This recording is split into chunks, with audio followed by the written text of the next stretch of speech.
হ্যাঁ, ওই খালে নিয়ে আসেন 50,000, 30,000, 35,000 টাকার বক্তা হাতলাহারে, তখন দেখবেন বোকা বানিয়ে চলে যাচ্ছে, দিয়ে যাচ্ছে কচ্চু ধরিয়ে লাস্টে। বক্তা বড় হওয়ার জন্য তার আপনার পড়তে হয় না, লেখাপড়ারও দরকার নাই, ডিগ্রিরও দরকার নাই, খালি অ্যামাউন্ট বাড়ান। আমি 30,000 টাকা না হলে যাব না, 50,000 টাকা না হলে যাব। আরে বা 50,000 টাকার বক্তা এসছে, আসলাহারে চল দেখতে যাব, দেখার জন্য, বক্তা দেখার জন্য, বক্তব্য শোনার জন্য আদৌ নয়। চতুর্দিকে অশান্তি চলছে মুসলমানদের উপরে, একটার পরে একটা, একটার পরে একটা বিপদ। মুসলমানের এখনো হুঁশ হয় না। ফিলিস্তিনের দিকে তাকানো যায় না, মুসলমানের রক্ত নিয়ে হুলু খেলছে, হুলি।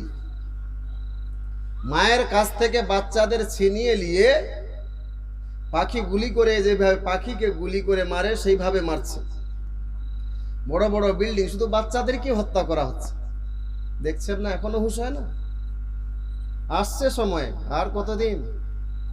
শুরু হয়ে গিয়েছে ভারতও। ভালো ভালো আলিমদেরকে এখন বন্দি করতে শুরু করেছে, খুব আরাম করেছে। মসজিদ মাদ্রাসা ভেঙ্গে ভেঙ্গে আপনার তজনজ করবে। আসছে দিন, আসছে, প্রতীক্ষায় থাকে। বাজারে লোক জালসা লাগাচ্ছে। আগে জালসা হতো, উদ্দেশ্য হলো যে জালসা লাগাবো, 10 গায়ের লোক আসবে, ইসলামের আলোচনা শুনবো। আর এখন উদ্দেশ্য হয়ে গিয়েছে জালসা মানে কি, মেলা ঘুরতে যাইবো, মেলা ঘুরে চলে আসবো, জালসা শোনার প্রয়োজন নাই। ছিল না সন্ধ্যার সময় অনেকগুলো যুবক যুবতীর ভিড়ভাড়, সব চলে গিয়েছে।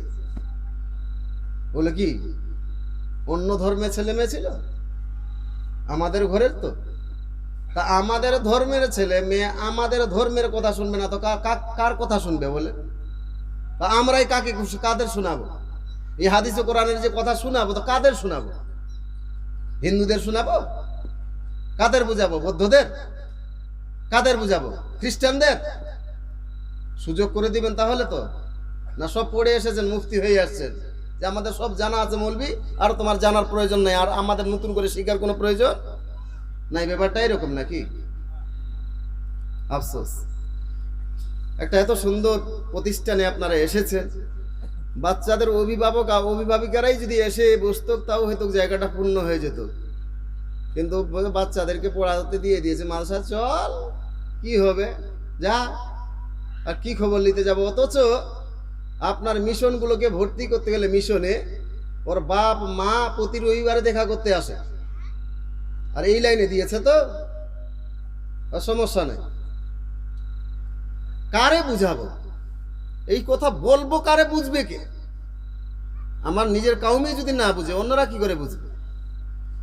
মুসলমান। যাই হোক, আলোচনা করব একটু মা বোনদের নিয়ে। মেহফিল দেখে মেজাজ ঠিক নাই আমার, যে কিছু কথা বলবো কি বলবো না, কিছু বলা যাবে কি যাবে না। যাই হোক, কিছু আলোচনা করার উদ্দেশ্যে বসেছি। ফলে পবিত্র কালামুল্লাহ হইতে একখানা আয়াত এবং আমার রাসূলের অসংখ্য অগণিত বাণী হতে একখানা হাদিস তুলে ধরেছি। উক্ত আয়াত ও হাদিসের আলোকে কিছুক্ষণ আলোচনা করব। আমার পূর্বে অত্র এলাকার ওলামা একরামের জবান দ্বারা আপনারা কোরআন ও হাদিসের তথ্য বহুল আলোচনা শ্রবণ করলেন।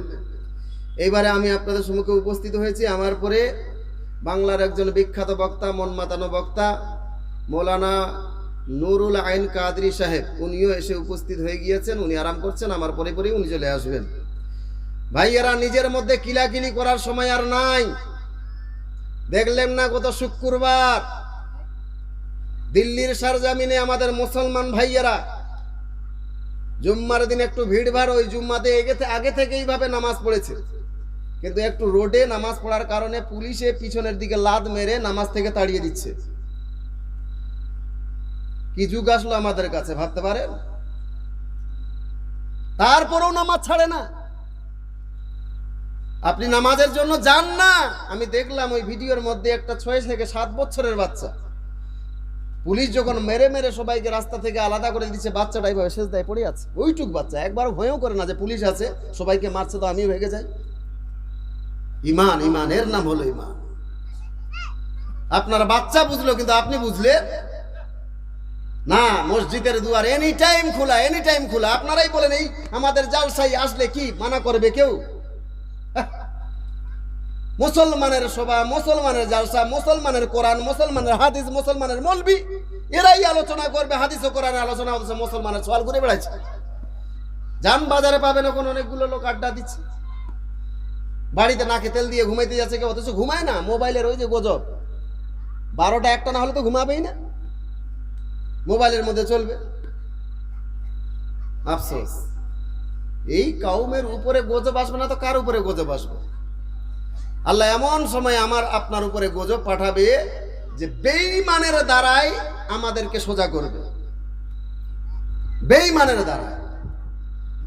ভাইজান ধ্যান দেন একটু, পবিত্র কালামুল্লাহ হইতে তেলাওয়াত করেছে আমার আল্লাহ পাক রব্বুল ইজ্জত বলেন, আউযু বিল্লাহি মিনাশ শাইতানির রাজীম, বিসমিল্লাহির রহমানির রহিম, লাকাদ কানা লাকুম ফি রাসূলিল্লাহি উসওয়াতুন হাসানাহ। আমার নবী আমার আল্লাহ পাক রব্বুল ইজ্জত বলেন, নিশ্চয়ই তোমাদের জন্য নবীর চরিত্রই হলো আদর্শ জীবনের একটি উত্তম উদাহরণ। জোরে বলুন, কার চরিত্র? নবীর চরিত্র, আমার দয়ার নবী মায়ার নবীর চরিত্র হলো একটি আদর্শ উত্তম মডেল। জোরে বলুন সুবহানাল্লাহ। হ্যাঁ মুমিন, সুতরাং আমি আপনি যদি আদর্শ জীবন যাপন করতে চাই, কাউর নকল করার প্রয়োজন পড়বে না, কাউর অনুগত্য করার প্রয়োজন পড়বে না। রে যুবক, ক্রিকেটারের দেখে শিখতে হবে না, সিনেমার নায়কের দেখে শেখার প্রয়োজন পড়বে না। তুমি যদি আদর্শ জীবন যাপন করতে চাও, তাহলে আমার রাসূলুল্লাহর আদর্শকে ফলো করে চলো। তোমার আমার আদর্শ, তোমার আমার জীবন আদর্শময় তৈরি হবে। জোরে বলুন সুবহানাল্লাহ।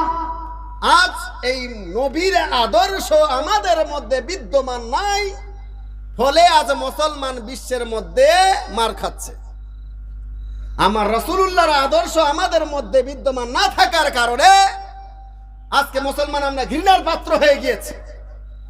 আজ আমরা যেন গোটাই বিশ্বের মধ্যে লাঞ্ছিত, পদধূলিত, একেবারে চোখের ভাজাবালি হয়ে গিয়েছি সবারে। কারণ একটাই কারণ, আমার রাসূলুল্লাহর ওই সুন্নতকে বৃদ্ধা আঙ্গুলি দেখিয়েছি। কথা ঠিক না ভুল? রে যুবক, আমার নবী শিখাতে কিছুই বাকি ছিল না, কিন্তু চুলটা কাটলি তো বানরের মতো, চতুর্দিকে টাকলা আর মাঝখানে ভাল্লুকের মতো ছেড়ে দিয়েছে। ও, ওই মদিনার নবীর চুলের স্টাইল তোমাকে ভালো লাগলো না? ক্রিকেটারের চুল ভালো লাগলো? সিনেমার নায়কের চুল দেখে তোমার ভালো লাগলো? ভাইয়ারা আমার, অথচ আমার একজন নবীর সাহাবী যার নাম হলো হযরতে বেলাল, ওই বেলালের উপরে কুরবান জান হযরতে বেলাল গোসলের টাইমে ডান হাতে এইভাবে বক দিয়ে পানি ঢালছে মাথার উপরে, আর বাম হাত দিয়ে ওই টুপিটাকে চেপে ধরে আছে। জোরে বলুন সুবহানাল্লাহ। সাহাবীরা প্রশ্ন করলো, বেলাল, ও বেলাল, এই গোসলের টাইমে তুমি মাথার উপরে টুপি রেখে টুপিটাকে চেপে ধরে পানি ঢালছো, কারণটা কি? হযরতে বেলাল বলতে লাগলো, সাহাবীরা, এই টুপি পরিধান করা হলো আমার রাসূলের সুন্নাত, যার জন্য আমি বেলাল চাই না যে এই সুন্নাতটা গোসলের টাইমে আমার মাথা থেকে সরে যাবে। জোরে বলুন সুবহানাল্লাহ। গোসলের টাইমও আমার রাসূলের দেওয়া সুন্নতকে আমি আলাদা করতে চাই না, যার ফলে আমি বেলাল এই মাথার উপরে টুপি রেখে বাম হাত দিয়ে চেপে ধরে আমি পানি ঢালছি, যেন ওই পানি লেগে টুপি যেন মাথা থেকে না পড়ে যায়।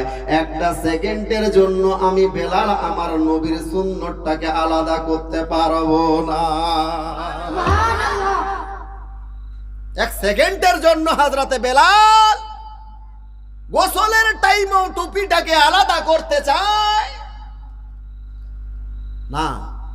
আর আমরা একটার পরে একটা আমার নবীর সুন্নতকে জবাই করছি, বৃদ্ধা আঙ্গুলি দেখাচ্ছে। ভাইয়েরা আমার, হযরতে বেলাল আমার নবীর আদর্শ আপনার নিয়ে দুনিয়ায় চলাফেরা করলেন, যারাই আমার রাসূলুল্লাহর সুন্নতকে আদর্শের সুন্নতের মালাটা নিয়ে গোলায় নিয়ে আপনার জীবন অতিবাহিত করেছে, মুসলমান দুনিয়ার মধ্যে রাজত্ব করেছে। আজকে মুসলমান ওই আপনার কেবলমাত্র আপনার মক্কার মধ্যে যে মুসলমান আমার নবী তৌহিদের বাণী নিয়ে আসলো, ওই তৌহিদের বাণী অল্প সময়ের মধ্যে মাত্র 1400 বছরের মধ্যে পৃথিবীর সমস্ত দেশের মধ্যে ছড়াইয়া গেল। কারণটা কি? আপনি কি ভেবেছেন রে বাবা এই ইসলামের প্রচার ও প্রসার আপনার তলোয়ার বা বল্লমের ভয় দেখিয়ে দেখানো হয়েছে? না রে বাবা না, এই তলোয়ার বা বল্লমের ভয় দেখিয়ে ইসলামের প্রচার ও প্রসার হয় নাই। বন্দুক বা পিস্তলের ভয় দেখিয়ে কলমার প্রচার ও প্রসার হয় নাই। কেবলমাত্র কলমার প্রচার ও প্রসার হয়েছে আমার নবীর আদর্শ চরিত্র দেখে। জোরে বলুন সুবহানাল্লাহ। আমার নবীর আদর্শ ক্যারেক্টার দেখে বেঈমানেরা দলে দলে এসে আমার নবীর কলমা পড়ে মুসলমান হয়েছে। জোরে বলুন সুবহানাল্লাহ।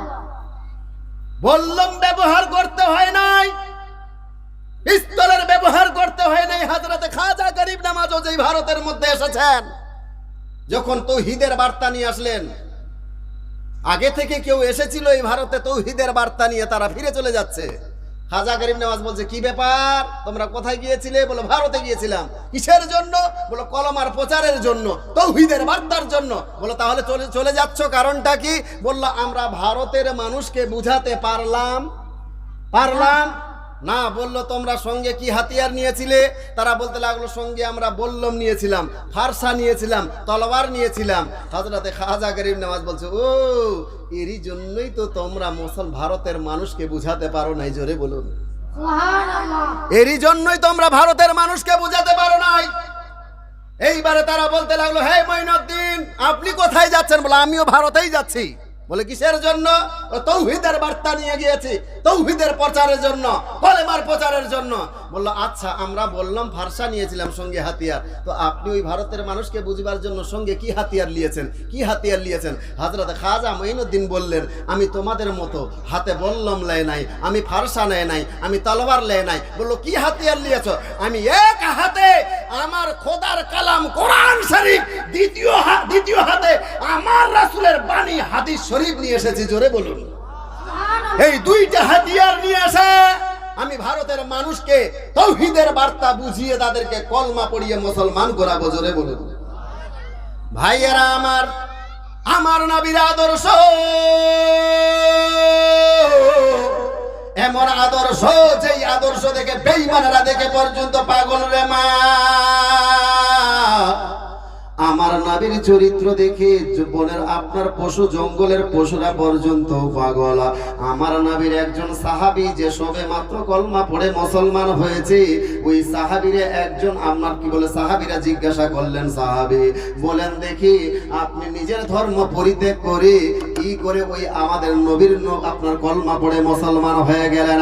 ওই নব সাহাবী বলতে লাগলো, হ্যাঁ সাহাবীরা তাহলে ভালো করে শোনো, আমি আপনাদের নবীর কেবল মাত্র একটা চরিত্র, ওই একটা চরিত্র দেখে নিজের ধর্ম পরিত্যাগ করে আপনাদের নবীর কলমা পড়ে মুসলমান হয়ে গিয়েছি। জোরে বলুন সুবহানাল্লাহ। কয়টা চরিত্র? কয়টা? আপনাদের মনে ঘুম লাগছে নাকি? একটু গজল বলতে হয় মাঝে মধ্যে নাকি? গজল বললে ভালো হয়, বলবো?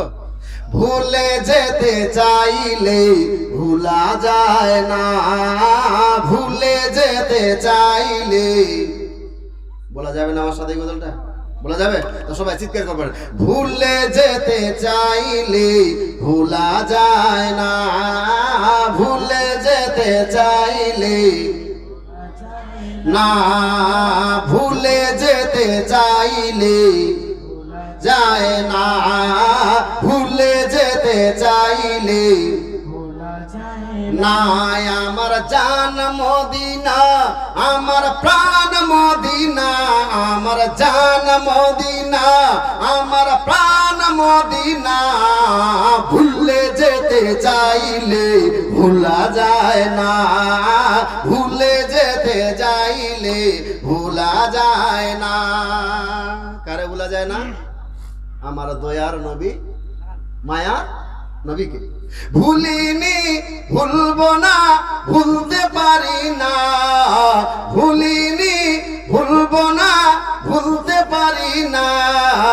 সোনার মদিনা আমার প্রাণের মদিনা সব ভুলিব কিন্তু তোমায় ভুলতে পারি না সোনার মদিনা আমার প্রাণের মদিনা সব ভুলিব কিন্তু তোমায় ভুলতে পারি না সব ভুলিব কিন্তু তোমায় তাহলে মদিনা দিয়ে শুনেন শুনবে না সোনার মদিনা বহু দূরে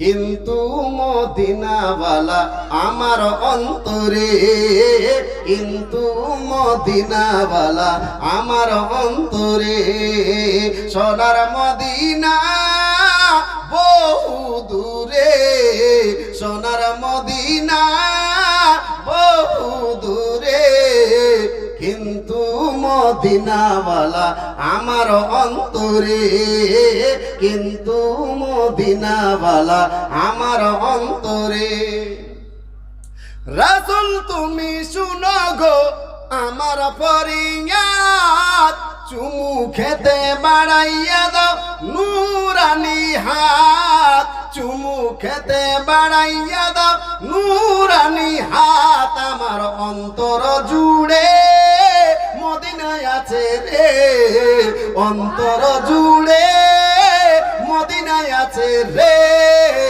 সেই মদিনায় কবে যাব মন মানে না রে সেই মদিনায় কবে যাব মন মানে না রে সোনার মদিনা বহু দূরে সোনার মদিনা বহু দূরে কিন্তু মদিনাওয়ালা আমার অন্তরে কিন্তু মদিনাওয়ালা আমার অন্তরে চলবে তো ভালো লাগছে না এইগুলো হলে টেলার হয়েছে খালে এমন প্যাক করা আছে যে এগুলো এখনো মানে হয়তো সিলেই খোলা হয় নাই আর একটা শুনেন ছোট্ট করে তুমি মানলে মানো না মানলে মন মানো না তুমি মানলে মানো তুমি মানলে মানো না মানলে মন মানো না আশিকেরি আসল জান্নাত সোনার মদিনা আশিকেরি আসল জান্নাত সোনার মদিনা তুমি মানলে মানো তুমি মানলে মানো না মানলে মন মানে না আশিকেরি আসল জান্নাত সোনার মদিনা আশিকেরি আসল জান্নাত সোনার মদিনা ইনশাআল্লাহ সময় সময় মাঝে মধ্যে আপনাদের শোনাবো এটা শুধু হেডলাইনের মতো শুনিয়ে দিলাম পরক্ষণে ইনশাআল্লাহ আলোচনায় শোনাবো এইবারে আসেন ওই নবম মুসলিম আমার নবীর দরবারে এসে বলতে লাগলেন ওই সাহাবীদের বলতে লাগলেন যে আপনাদের নবীর কেবল মাত্র একটা চরিত্র দেখে নিজের ধর্ম পরিত্যাগ করে আপনাদের নবীর কলমা পড়ে মুসলমান হয়ে গিয়েছে জোরে বলুন সুবহানাল্লাহ কয়টা চরিত্র সাহাবীরা ছাড়বে সাহাবীরা বলতে লাগলেন সাহাবী তাহলে দেরি করিও না তাড়াতাড়ি করে বলো আমার নবীর এমন কি আদর্শ দেখে তুমি কলমা পড়ে মুসলমান হয়ে গিয়েছো সেই নব মুসলিম বলতে লাগলো সাহাবীরা তাহলে ভালো করে শুনো আমি যখন কলমা পড়ে নাই অন্য ধর্মের অবলম্বী ছিলাম যখন আপনার মূর্তি পূজা করতাম দেবদেবীর পূজা করতাম ওই টাইমে আপনাদের নবীর কথা শুনে আমি আপনাদের নবীর চেহারা দেখার জন্য একবার আপনাদের মেহফিলে বসেছিলাম এমত অবস্থায় দেখলাম একজন বিন জাতি আপনাদের মধ্যে কোনো একজন সাহাবী ওই মেহফিলের মধ্যে হঠাৎ করে কান্না করতে শুরু করে দিল আপনাদের নবী সেই আপনার সাহাবীকে জিজ্ঞাসা করলো সাহাবী কান্না করছো কারণটা কি তাড়াতাড়ি করে বলো ওই সাহাবী রাসূল বলতে লাগলেন ইয়া রাসূলুল্লাহ ইয়া হাবিবাল্লাহ হুজুর বলল কি হয়েছে তাড়াতাড়ি করে বলো বলল ইয়া রাসূলুল্লাহ ইয়া হাবিব হাবিবাল্লাহ হুজুর, আমার একটাই আদরের সন্তান, সেই আদরের সন্তানটা সেই সকাল বেলায় আমার বাড়ি থেকে হারিয়ে গিয়েছে। সন্ধ্যা লাগতে চললো গো নবী, এখন পর্যন্ত সেই সন্তানের খবর পাই না, যার জন্য ওই সন্তানের কথা মনে পড়ে আমার মনের মধ্যে আপনার কি বলে টেনশন, যার জন্য আমি কান্না করেছি। আমার নবীর দরবারে এসে বলতে লাগলেন, ইয়া রাসূলুল্লাহ, আমার সেই হারানো সন্তানের জন্য একটু দোয়া করে দেন। হে নবীর উম্মতের দল, ও পর্দার আড়ালের মা, ওই সাহাবীয়ে রাসূল আমার নবীকে দোয়া করার জন্য বলেছেন। এমন একটা দোয়া, আপনার এমন একজন দরবারের মধ্যে দোয়া করতে বলেছেন, যেই দরবারে হাত উঠতে দেরি, আল্লাহর কাছে দোয়া কবুল হতে দেরি হবে না। জোরে বলুন সুবহানাল্লাহ। আমার নবী দোয়া করবেন আর দোয়া কবুল হবে না, এরকম হতে পারে? পারে? নবী আমার দোয়াই করছেন। এমতো অবস্থায় একজন সাহাবী রাসূল হাঁপাতে হাঁপাতে এসে বললেন, নবী গো, আর দোয়ার দরকার নাই। এই ব্যক্তির ছেলেকে আমি চিনি, আমি জঙ্গল দিয়ে যে আসছিলাম, সেই জঙ্গলের মধ্যে দেখলাম অনেকগুলো 8-10টা বালকের সঙ্গে ইনার ছেলে খেলাধুলা করছে। তো ইনাকে অন্য কোথাও খুঁজতে না গিয়ে ওই জঙ্গলে চলে যেতে বলেন, সেখানে পেয়ে যাবে। যেমনি ভাবে ওই সাহাবী রাসূল শুনতে পাওয়া, তো এবার ছেলেরে খুঁজতে যাওয়ার জন্য তাড়াহুড়া করছে। আমার নবী বলছেন সাহাবীদেরকে, সাহাবী ওকে দাঁড় হতে বলো। ওই সাহাবী রাসূল দাঁড়িয়ে গেলেন, বলে, ইয়া রাসূলুল্লাহ, কেন দাঁড় হতে বললেন? আমার নবী বলতে লাগলেন, সাহাবী, তুমি এইরকম তাড়াহুড়া করছো, কারণটা কি? সাহাবী রাসূল বলতে লাগলেন, ইয়া রাসূলুল্লাহ, আপনি তো সবই জানেন, সেই সন্ধ্যা বেলায়, সকাল বেলায় আমার ছেলে হারিয়ে গিয়েছে। সন্ধ্যা হতে চললো, এখন পর্যন্ত আমার সন্তানরে দেখে নাই। এখন পর্যন্ত না দেখার কারণে আমার মন ছটফট করছে। ওইদিকে বাড়িতে আমার স্ত্রী আমার ছেলের বিরহ ব্যথা সহ্য না করতে পেরে কেঁদে কেঁদে বেহুশ হয়ে দাঁতি লেগে যাচ্ছে। যার জন্য আমার সন্তানের যেহেতু খবর পেয়েছি, ওই সন্তানকে খোঁজার জন্য আমি তাড়াহুড়া করছি। আমার নবী বলতে লাগলেন, সাহাবী, তোমার সন্তানের যেহেতু খবর পেয়ে গিয়েছো, তোমার সন্তানকে তুমি দেখতে যাবা, যাও, নিষেধ নাই, কিন্তু যাবার টাইমে আমি রাসূল আমার একটা কথা মনে রাখিও। সাহাবী রাসূল বলতে লাগলেন, ইয়া রাসূলুল্লাহ, হে ইয়া হাবিবাল্লাহ হুজুর, আপনার একটা কথা কেন 1000টা কথা মানতে রাজি, কারণ আপনি উম্মতকে যাহি হুকুম করবেন সেটা মানব কল্যাণের জন্য, অকল্যাণের জন্য নয়, মানুষের ভালোর জন্য, মানুষের মঙ্গলের জন্য, অমঙ্গলের জন্য নয়। নবী গো, বলেন দেখি আপনার কি কথা মানতে হবে? আমার নবী বলতে লাগলেন, সাহাবী, 100টা নয়, কেবল মাত্র একটা কথা মানিও। বলল নবী, তাড়াতাড়ি করে বলেন। আমার নবী বলতে লাগলেন, সাহাবী, যখন জঙ্গলের মধ্যে যাবে আর তোমার ছেলেকে অনেকগুলো বালকের সঙ্গে খেলাধুলা করতে দেখবে, দূর থেকে যখন দেখতে পাবে রে সাহাবী, যেহেতু তুমি সারাদিন ধরে তোমার ছেলেকে দেখো নাই, তোমার ছেলের প্রতি একটা মায়া আসবে। সুতরাং ওই দূর থেকে যখন ছেলেটাকে দেখতে পাবে, ওই টাইমে গিয়ে তোমার ছেলেকে তুমি দূর থেকে তুমি বেটা বেটা বলে ডাকিও না, তোমার বেটাকে তুমি আব্বু আব্বু বলে ডাকিও না। অনেক টাইমে বাপ নিজের বেটাকে আদর করে আব্বু আব্বু বলে ডাকে, ডাকে কি ডাকে না? ডাকেন না আপনারা? তো নবী বলছেন, খবরদার, যখন দূর থেকে দেখতে পাবা না, দূর থেকে তোমার বেটাকে দেখে তুমি আব্বু আব্বু বলে ডাকবা না, তোমার বেটাকে বেটা বলে ডাকবা না। সাহাবী রাসূল হতভম্ব, ইয়া রাসূলুল্লাহ, এই আবার কেমন কথা? আমার বেটাকে বেটা বলতে কোনো অপরাধ? নিজের বেটাকে বেটা বলে ডাকলে কোনো অপরাধ হবে? নিজের বেটাকে আব্বু আব্বু বলে ডাকলে কোনো অপরাধ হবে? কিন্তু আমার নবী, দয়ার নবী, মায়ার নবী, দেখেন বলছেন কি যে, খবরদার, তোমার বেটাকে বেটা বলে ডাকিও না, তোমার বেটাকে আব্বু আব্বু বলে ডাকিও না। এই মা, ধ্যান দে, বলছে, খবরদার, তোমার বেটাকে বেটা বলে ডাকিও না। সাহাবী রাসূল হতভম্ব হয়ে গেলেন, নবী গো, কেন এইরকম বললেন? আমার নবী বলতে লাগলেন, হে সাহাবে, তোমার বেটাকে বেটা বলার জন্য, এরই জন্য আমি নবী নিষেধ করলাম। তোমার বেটাকে আব্বু আব্বু বলে ডাকতে এরই জন্য নিষেধ করলাম, কারণ তুমি সারা দিন ধরে তোমার বেটাকে দেখো নাই, তোমার বেটাকে দেখার জন্য মন তোমার ছটফট করছে। শুনলাম নাকি তোমার বেটা 10টা ছেলের মাঝখানে খেলাধুলা করছে রে সাহাবী। ওই ওই জায়গায় তুমি সারাদিন ধরে না দেখার কারণে দূর থেকে তোমার বেটাকে দেখতে পেলে তুমি মায়ার টানে বেটা বলে ডাকবে, তোমার বেটাকে তুমি আব্বু বলে ডাকবে। যার জন্য আমি রাসূল বললাম না, দূর থেকে তোমার বেটাকে বেটা বলে ডাকা যাবে না, তোমার বেটাকে আব্বু আব্বু বলে ডাকা যাবে না, এরকম মায়ার টানে ডাকা যাবে না। বললো কেন ইয়া রাসূলুল্লাহ, কারণটা কি? আমার নবী বলতে লাগলেন, সাহাবে যেই 10টা ছেলের মাঝখানে তোমার ছেলে খেলাধুলা করেছে, না জানি ওই 10টা ছেলের মধ্যে হয়তো এমনও কোন সন্তান আছে যেই সন্তানের জগতে বাপ বেঁচে নাই, তার বাপ দুনিয়া থেকে বিদায় নিয়ে কবরের দেশে চলে গিয়েছে। সেই বাপ মরা সন্তানের সামনে যখন গিয়ে তুমি তোমার বেটাকে বেটা বলে ডাকবে, ওই বাপ মরা সন্তানের কলিজা ফেটে যাবে, তার মনের মধ্যে কষ্ট হবে, সে মনে মনে ভাববে দুনিয়ার মালিক আজকে যদি আমার বাপ বেঁচে থাকতো তাহলে এই মানুষটার মতো আমার বাবাও আমাকে বেটা বেটা বলে ডাকতো, আজকে যদি আমার বাপ বেঁচে থাকতো এই মানুষটার মতো আমাকে আব্বু আব্বু বলে ডাকতো। যার জন্যই আমার নবী বললেন, সাহাবে না না না, যখন 10টা ছেলের মাঝখানে তোমার সন্তান থাকবে, খবরদার খবরদার দূর থেকে গিয়ে তোমার বেটাকে তুমি মায়ার টানে বেটা বেটা বলে ডাকিও না, আব্বু আব্বু বলে ডাকিও না, বরঞ্চ তোমার বেটার নাম ধরে ডাকিও, কারণ নাম ধরে ডাকতে গেলে ওই নামের মধ্যে কোনো মায়া টান থাকবে না, আর এই ডাকে শুনতে গেলে ওই এতিম বাচ্চার মনের মধ্যেও কোনো কষ্ট হবে না। নবীর আদর্শ।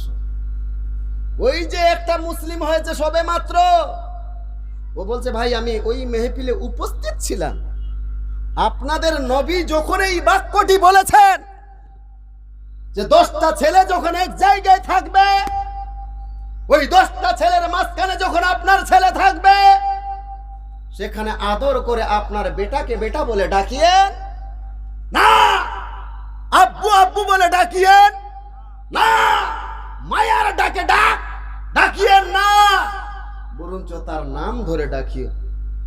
সঙ্গে সঙ্গে বুঝতে পারলাম যে নবী বাপ হারা সন্তানের উপরে এত সহানুভূতি, সেই নবী কোনোদিন মিথ্যা হতে পারে না। সঙ্গে সঙ্গে দেবদেবীর পূজা ছেড়ে আপনাদের নবীর কলমা পড়ে মুসলমান হয়ে গিয়েছি, জোরে বলুন। ভাইয়েরা আমার, আমরা এমন নবী পেয়েছি যেই নবী শিক্ষা দেন, খবরদার খবরদার বাপ হারা সন্তানের সামনে নিজের বেটাকে আদর করিও না, বরঞ্চ আমার নবী শিক্ষা দিয়েছেন, বরঞ্চ তোমরা সেই এতিমের হাতে মাথায় হাত বুলাইয়া দাও, ওই মাথার যদি হাত বুলাইয়া দাও ওই হাতের নিচে যতগুলো চুল থাকবে ওই চুল সমপরিমাণ নেকি তার আমল নামায় লিখে দেওয়া হবে, জোরে বলুন। হ্যাঁ পরদার মা, আপনি একটু ভ্রুক্ষেপ রাখিয়েন, যখন আপনার ছেলে একটা কুড়কুড়ে খাবার জন্য কান্না করবে রে মা, অথবা একটা ললিপপ চকলেট খাবার জন্য কান্না করবে, অথবা ক্যাডবেরি চকলেট খাবার জন্য কান্না করবে, 10টা ছেলের মাঝখানে যদি আপনার ছেলে থাকে রে মা, আপনাকে প্রথমত ভ্রুক্ষেপ করতে হবে যে না জানি এই সন্তানের মধ্যে কোনো মা হারা সন্তান আছে নাকি। যদি মা হারা সন্তান থাকে রে মা, তাহলে মা হারা সন্তানের সামনে আপনি মা হয়ে নিজের বেটাকে আদর করা ঠিক হবে না। ওই মা মরা সন্তানের সামনে যখন আপনার বেটা বেটিকে আদর করবেন রে মা, ওই মাহারা সন্তানের কলিজায় বড় আঘাত লাগবে।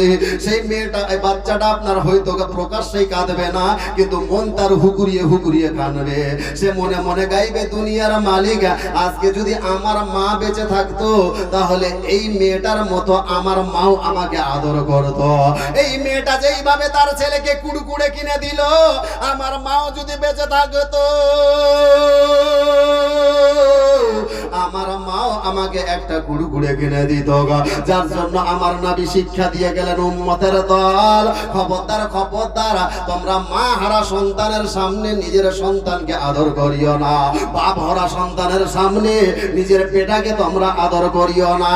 শুধু এখানেই নেই রে মা, আপনাদের নবী আমাদের নবী আসার পূর্বে এই মেয়ে ছেলেদের নারীর কোনো সম্মান ছিল না, নারীর সম্মান ছিল না। বাপ বেটি হওয়ার কারণে নিজের বেটির গোলা দাবিয়ে আমার কি বলে ওই আইয়ামে জাহিলিয়াতের যুগে নিজের বাপ বেটির গোলা দাবিয়ে দুনিয়া থেকে বিদায় করে দিয়েছে। বেটি জন্ম নেওয়ার কারণে নিজের বাপ বেটিকে জীবিত কবর দেওয়ার পর রাস্তায় রাস্তায় বুক ফুলিয়ে বলিয়ে বলে বলেছে যে হ্যাঁ আজকে আমার বেটিকে আমি জীবিত কবর দিয়েছি, আমার বেটির গোলা দাবিয়ে দুনিয়া থেকে মেরে দিয়েছি। ওই টাইমের দুনিয়ার মানুষ এটা নিয়ে কেউ আপনার প্রতিবাদ করত না, বরঞ্চ যারা এই কাজটা করত তাদেরকে শাবাশি দেওয়া হতো যে তুমি ভালো কাজ করেছ, তোমার বেটিকে মেরেছো, খুব ভালো করেছো। বেটিকে কেউ জীবিত রাখে না, বেটিকে মারা আপনার জীবিত রাখা যাবে না, তুমি ভালো কাজ করেছো। এই পর্দার আড়ালের মা, আমার দয়ার নবী মায়ার নবী এসে বলতে লাগলো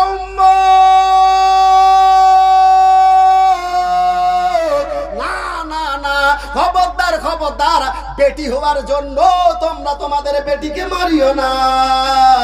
বরঞ্চ আমি রাসূল হলাম 3টা নয় 4টা কন্যার সন্তানের বাবা। ফাতেমা আমার কলিজার টুকরা, জোরে বলুন সুবহানাল্লাহ। বিনা নামে একজন 300 টাকা দান করেছে, আল্লাহ পাক রব্বুল ইজ্জাতির দান যেন কবুল করে, সকলে বলুন আল্লাহুম্মা আমিন। বলছে যে আমি ফাতেমা আমার কলিজা টুকরা, খবরদার বেটি হবার জন্য তোমরা বেটিকে মারিও না। বরঞ্চ নবী আমার বলছেন যেই বাড়িতে 3টা কন্যা সন্তান সেই বাপ তার বেটিকে ভালো করে লেখাপড়া শিখালো, ইসলামিক শিক্ষা দীক্ষা দেওয়ার পরে একটা ভালো পাত্রের হাতে দিয়ে দিল। আমার নবী ইশারা করেন 2টা আঙ্গুলকে এইভাবে পৃথক রেখেছিলেন, বলছেন ওই ব্যক্তি ওই বেটির বাপ, 3 মেয়ের বাপ, আর আমি রাসূল জান্নাতে ঠিক এইভাবে থাকবো, জোরে বলুন সুবহানাল্লাহ। নবী আমার 2টা আঙ্গুলকে পৃথক রেখেছিলেন, নবী বলছেন ওই ব্যক্তি আর আমি জান্নাতের মধ্যে এইভাবে থাকবো। মা আর আপনাদেরও বলবো, বেটির হওয়ার কারণে মাথা নত করিয়েন না। বেটির বাপ সবাই হতে পারে, বেটির বাপ হওয়ার জন্য ভাগ্য লাগে, ভাগ্য, কপাল লাগে, কপাল। সবাই বেটির বাপ হতে পারে। বেটির বাপ কারা হতে পারে জানেন? একজন সাহাবী রাসূল নবীর দরবারে এসে বলতেন, ইয়া রাসূলুল্লাহ, ইয়া হাবিবাল্লাহ, হুজুর নবী গো, আল্লাহ যদি কারো উপরে রাজি হন, আল্লাহ যদি কারো উপরে সন্তুষ্ট থাকেন, তাহলে তার সংকেত কি, তার পরিচয় কি, তার আলামত কি? নবী আমার বললেন যদি আল্লাহ কারো উপরে রাজি হন, তার আলামত, তার সংকেত হলো আল্লাহ তার বাড়িতে মেহমান পাঠিয়ে দেয়, জোরে বলুন সুবহানাল্লাহ। কি পাঠিয়ে দেয়? কি মেহমান বুঝেন না কুটুম বুঝেন? কি বলেন, মেহমান না কুটুম? কুটুম। আল্লাহ কারো উপরে রাজি হলে তার সংকেত কি? আল্লাহ তারা বাড়িতে কুটুম পাঠিয়ে দেয়। কুটুম কি? কুটুম তো বলেন নাকি? এই কুটুম আসলে আমরা পুরুষরা খুব আনন্দ নয়? পুরুষ মানে কুটুম এসছে, কুটুমের তালে তালে আমরা মুরগার রান খেতে পারবো, কত কি স্ত্রী নিয়ামত তৈরি করবে, আনন্দ। কিন্তু আমার মা বোনদের সবুর ধৈর্য হয়, ওদের সহ্য হয় না কুটুম আসলে। আপনাদের এলাকায় কেমন যে আমি বলতে পারবো না, আমাদের এলাকায় আছে। শুক্রবারে নামাজ পড়তে গিয়ে 2টা বন্ধুর দেখা হইলে আর যদি বন্ধুকে সঙ্গে নিয়ে গিয়েছেন, ও রে বাপ, দেখবেন ওখান তো লগত কিছু করবে না, রাইতে দেখবেন 5 কেজি মুখটাকে হপ করে এই দিয়ে মুখ ঘুরিয়ে আছে, কানে তখন কই দেয়, ছুপিয়ার মা, এই ছুপিয়ার মা, কেন এরকম করছিস রে? হ্যাঁ, মুখটা হপ করে রেখেছি, মানে তখন টাটকা বলবে, ওই আর গোটা 10 নিয়ে আসতে পারোনি, খালি 2টা, আর গোটা 10 ছিল না বন্ধু, নিয়ে আসতে পারো নাই? ও মরদ, তোমাকে তো রান্না করতে হয় না, একদিন চুলার কাছে বসিও, তাহলে বুঝতে পারবা। আমি রান্না বাড়া করে নিয়েছি, তারপরে নিয়ে আসতে হবে বলে। কি বলে না? আপনাদের এলাকায় বলে না, আপনাদের দিকের মা বোনেরা খুবই ভালো। আমাদের দিকের বলছি। তবে মা যদি এইরকম হয়ে থাকে আপনাদের দিকেও রাগ হয় কুটুম আসলে, তাহলে আজকের মেহফিল থেকে আমার মন বলছে আর জীবনে রাগ করবেন না, কারণ এই কুটুম হলো আল্লাহর রহমত। জোরে বলুন কুটুম কি?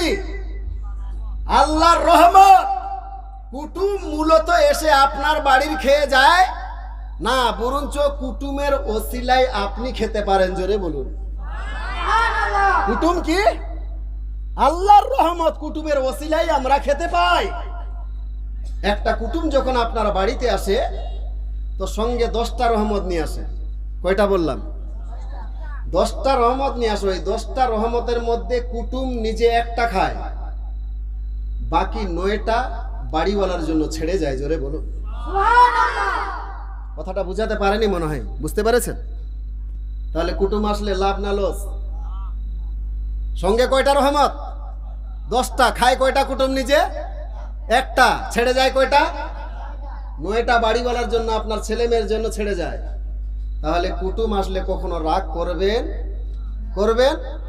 রাগটা করতে গেলে এই রহমতটা থাকে। বিরক্ত বোধ মনে করলে এই যে 9টা রহমত ছিল, এই 9টা রহমত থাকবে না। মা যত পারেন কুটুমের খেদমত করবেন, জীবনও এটাকে ভারী মনে করিয়েন না। ভাইয়েরা আমার রাসূল বলতে লাগলেন, আল্লাহ যদি কারোর উপরে রাজি হয় তাহলে তারা বাড়িতে কুটুম পাঠাইয়া দেয়। আবার একজন সাহাবী রাসূল বলতে লাগলেন, ইয়া রাসূলুল্লাহ, ইয়া হাবিবাল্লাহ, হুজুর, এর চাইতে যদি আল্লাহ কারোর উপরে বেশি রাজি হয় তাহলে তার সংকেত কি, তার আলামত কি? আমার নবী বলতে লাগলেন, সাহাবে, যদি এর থেকে আমার আল্লাহ কারোর উপরে বেশি রাজি হন তাহলে আমার আল্লাহ সেই বাড়িতে কন্যা সন্তানের জন্ম দেয়। জোরে বলুন সুবহানাল্লাহ। প্রথম পদক্ষেপে নবী আমার কি বললেন? যদি আল্লাহ কারোর উপরে রাজি হয় সেই বাড়িতে কি পাঠাইয়া দেয়? কুটুম পাঠাইয়া দেয়। একজন সাহাবী বলছে, এর থেকে যদি আল্লাহ কারোর উপরে বেশি রাজি হয় তাহলে তার সংকেত কি?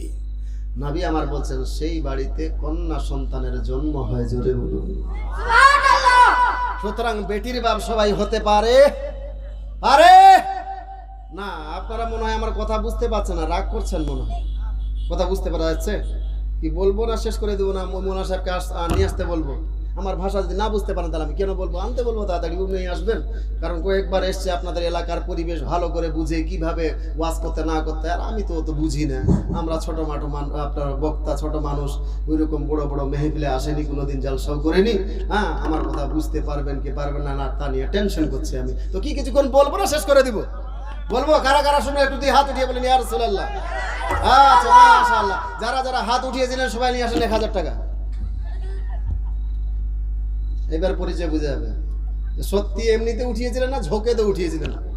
যারা শুনবেন মনে করে হাত উঠিয়েছিলেন 1000 যদি থাকে পকেটে, আর যারা উঠাননি তারা 2000 টাকা দিবেন। আপনি কেন উঠেননি হাত? তার জন্য। আয় ভাই হয়ে যাবে, দেন। ওই যে দেখেন, ওই আপনাদের পয়সা দিয়ে এই যে দেখেন হাফেজা আলেমা তৈরি হচ্ছে। যেই মেয়েরা আপনার হাফিজে, কেউ হবে হাফিজে কোরআন হবে, কেউ আলেমা হবে। ভাই বর্তমানের স্কুলে পড়িয়ে কোনো লাভ নাই, বাধ্যতামূলক দিতে হয়েছে। আজ যা আমাদেরকে তো ডাইরেক্ট মারতে পারে না, কাগজে কলমে মারছে, কাগজে কলমে। এবার আমার মেয়ের স্কুলের বই দেখছি আমি, ক্লাস 6-এর বই। তো এই ইতিহাসের বইয়ের মধ্যে একটা ইসলামিক তো কথা নাই, আর গোটা বইটাই দেখলাম 3-এর 2 অংশ শুধু অর্ধ অর্ধ উলঙ্গ মূর্তি দিয়ে সাজানো বইটা। আপনারাও দেখবেন আপনার ছেলে মেয়ের। সুবহানাল্লাহ। কি নাম ভাই? সিরাজুল মোল্লা। বাড়ি কোথায়? হ্যাঁ, সমজিয়া থেকে। নারায়ে তাকবীর, নারায়ে রিসালাত। সিরাজুল মোল্লা ভাই সাহেব 1000 টাকার দাতা। জোরে বলুন জিন্দাবাদ। সুবহানাল্লাহ। 1000 টাকা একজন হয়েছে। অনেক ভাইজান উঠিয়েছেন। আমার মন বলছে হয়ে যাবে। প্রত্যেকটা ভাইকে বলবো, ভাইজান আমাদের এই মাদ্রাসাগুলো তৈরি করার জন্য সরকারে পয়সা দিবে না, কোনো সরকারে টাকা দিবে না। আমরা গরিব মুসলমানদের নিয়ে এই মাদ্রাসা নির্মাণ করব, মাদ্রাসা চালাবো, যেখানে আমাদের ছেলে মেয়েদেরকে শিক্ষা দিয়ে কোরআনের হাফেজা তৈরি করব, তারে আলেমা তৈরি করব, তারে ফাজেলা তৈরি করব। সুতরাং একজন হয়েছে। আরো আপনার কোরআন শরীফ 30 পারা আমি 30 জনের কাছ থেকে নিব, 29 জন। আমার মন বোঝা যাবে। দাও বাবু। কেটা? তৌফিরউদ্দিন মিয়া। নারায়ে তাকবীর, নারায়ে রিসালাত। তৌফিরউদ্দিন মিয়া 1000 টাকার দাদা ধরে বলেন জিন্দাবাদ। 1000 টাকা তৌফিরউদ্দিন মিয়া। তবে ভাইজান বলবো সবাই যে 1000 টাকা দিবেন তা নয়, আমি বলবো আল্লাহ যাদেরকে সম্পদ দিয়েছে, আল্লাহ যাদেরকে পয়সাওয়ালা বানিয়েছে, যারা হয়তো 10,000 টাকা দিতে পারবেন অথবা 5,000 টাকা দিতে পারবেন অথবা 2,000 টাকা দিতে পারবেন, আমি তাদেরকে বলবো আপনি ভাই 1000 টাকা দিয়েন না। আল্লাহ যদি আপনাকে তৌফিক দিয়ে থাকেন, অনেক টাকার সম্পদশালী বানিয়ে রাখেন, তাহলে আপনি 10,000 টাকা দিয়েন। এইরকম 10,000 টাকা আজকের মেহফিলে একজন 5,000 টাকা 2 জনের কাছ থেকে, 5,000 টাকা 2 জনের কাছ থেকে, আর 10 জনের কাছ থেকে 2,000 টাকা করে নিব, আর 30 জনের কাছ থেকে আপনার কি বলে 1,000 টাকা করে নিব, 50 জনের কাছ থেকে 500 টাকা করে নিব।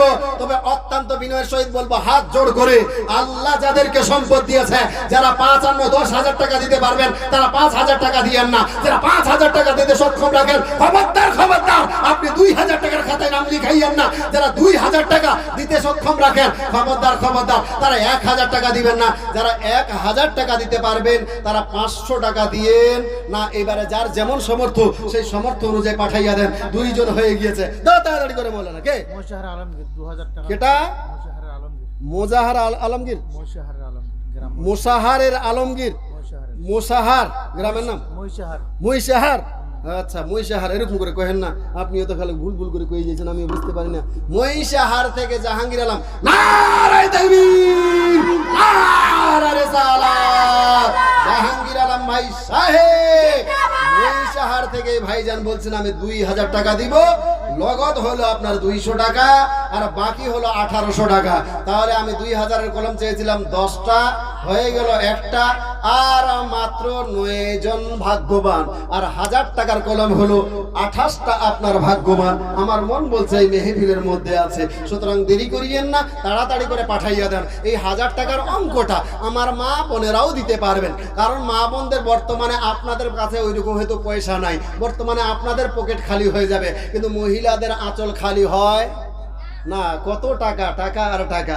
এই যুবশ্রী, এই কন্যাশ্রী, তারপরে মাসে মাসে ভান্ডার লাগে, কত টাকা কি করবেন গে। তারপরে ফের মুরগিগুলো ফের চাকরি করছে, হ্যাঁ ডিম দিছে, অতগুলো পয়সা কি করবেন গে খালা। সুবহানাল্লাহ, 1,000 2,000 টাকা করে আমি কমপক্ষে মহিলাদের মধ্যে 10টা মায়ের কাছ থেকে কমপক্ষে আপনার 1,000 টাকা করে নেব। 10টা মহিলার কাছ থেকে 1,000 টাকা, যদি নগদ না থাকে বাকিতে লিখিয়ে দিয়ে যাবেন। আজ হলো না, আপনি 2 দিন পরে দিবেন, 2 দিন পরে না হলে আপনি 1 সপ্তাহ পরে দিয়েন, 1 সপ্তাহ পর না হলে আপনি 1 মাস পরে দিয়েন, 1 মাস পরে সমস্যা হলে 6 মাস পরে দিয়েন, 6 মাস পরেও যদি সমস্যা হয় 1 বছর পরে দিবেন। এটাও যদি সমস্যা হয় তাহলে না আপনি মরার পরে দিয়ে, আপনার কবরে যে কানতে যাবে এখানে সেক্রেটারি। সুবহানাল্লাহ, ওই মরার পরে নয়, মরার আগে দেওয়ার চেষ্টা করিয়ে। মরার আগে বলতে যখন আপনার কমিটি কর্তৃপক্ষ, এই জালসার কর্তৃপক্ষ আপনার কাছে চাইতে যাবে অথবা আপনার কাছে কোনো সংবাদ পাঠাবে, ওই টাইমে আপনারা পাঠাইয়া দিয়ে মা তাড়াতাড়ি করে একটা করে 1000 টাকা ওই যে মাদ্রাসার তালেবে ইলম আপনার কি বলে তলবা, এরা আপনার লেখাপড়া করবে আপনার পয়সাতে। হবে না কোনো মা খালা বহিন দিদি সবাই দেখছে যে ওই দিবি মুই দিবানু, অর্ধেক দেখছে ওটা বড় লোকের বেটি আর ওই হচ্ছে ভিখারির বেটি, ও দিতে পারবে না। ওই ভিখারির বেটি ও দেখছে নিজেকে, ও মা খালা বহিন সবাই দিতে পারবেন, সবাই দিতে পারবেন। মাত্র 1000 টাকা চেয়েছি, আপনার কিডনি চাই নাই যে কিডনিটা দেন, মাত্র 1000 টাকা। আমি 1 কোটি টাকাও চাই নাই, 1 লাখ টাকাও চাই নাই, মাত্র একটা 1000 টাকা। হবে না কোনো খালা বহিন দিদি? আপনাদের মধ্যে আর নাই, 2 জন হয়েছে, নিয়ে আসেন ভাই। টাকা পয়সার মালিক কে? দান করলে কোনোদিন কেউ ফকির হবে এইরকম নজির দেখাতে পারবেন? দান করে কেউ ফকির